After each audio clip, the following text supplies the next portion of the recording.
Rejimle rejim ya da rejimin muhalifleri arasındaki fark çok büyüktür.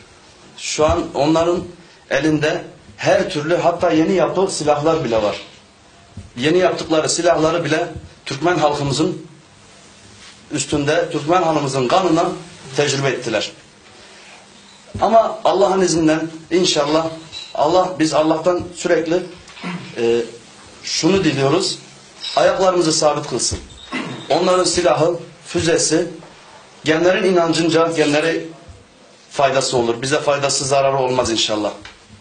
Halep'te son durumumuz şu: biz Handarat'ta ribatımız, Handarat dediğimiz Halep'in tek çıkış yolu Castello'nun karşısında. Castello dediğimiz Halep'in tek giriş yolu. Sivil halkın Türkiye gibi hayırsever memleketlerin yardım beklediği ve tek yoludur. Yani yardım girecek olsa tek Castello yolundan giriyor.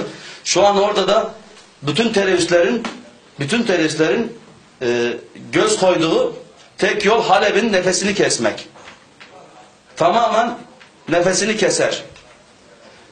Çünkü o tarafta şimdi Irak militanları ve İran militanları rejimle beraber, karşıda da PYD teröristi var. PYD teröristi her gün Castello yolunu havan füzeleriyle bombalarak ve Kanas'la geçen arabaları vurarak yolu kesmeye çalışıyor.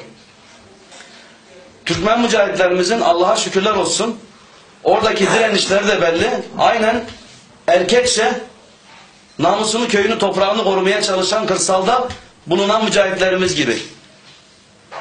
Hamdolsun ki bizim en güzel yanımız şu ki Allah'a şükürler olsun tarih boyunca biz topraklarımızı kanla almışız, kanımızla da korumaya çalışmışız. Elhamdülillah. Onun için dengeleme meselesini kesinlikle konuşmayalım. Ama ne lazım dersen şunu söylüyorum: bize acilen uçak savar lazım. Uçak savar olduğunda halkımızı nispen korumaya çalışacağız onunla. Rus uçakları bugün havada, aynen bizim karada arabalarımız gibi onların havada uçakları var. Yüzlerce. Ben dakikada size ses kayıtları dinletebiliyorum. Rejimin telsizini dinleyerek size kayıtları dinletebilirim. 6 Rus uçağının havada bir uçuş yaptığını gördük. Bir mahalleyi, bir semti tamamen silecek kadar füze taşıyor.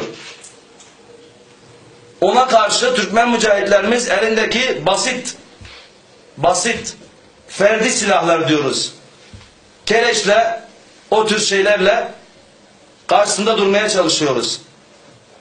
Elhamdülillah. Biz imanımıza ve Allah'ımıza güveniyoruz. Onun için buradan Türkiye'ye bir mesajım var. Bize devrimimiz boyunca sahip çıktın, Allah razı olsun. Yine sahip çıkmanızı istiyoruz. Bizi bırakmayın. Bizim Allah'tan ve sizden sonra kimsemiz yok. Türkmen olaraktan bizim Allah'tan ve Türkiye'den başka kimsemiz yok. Selamun Aleyküm ve Rahmetullah.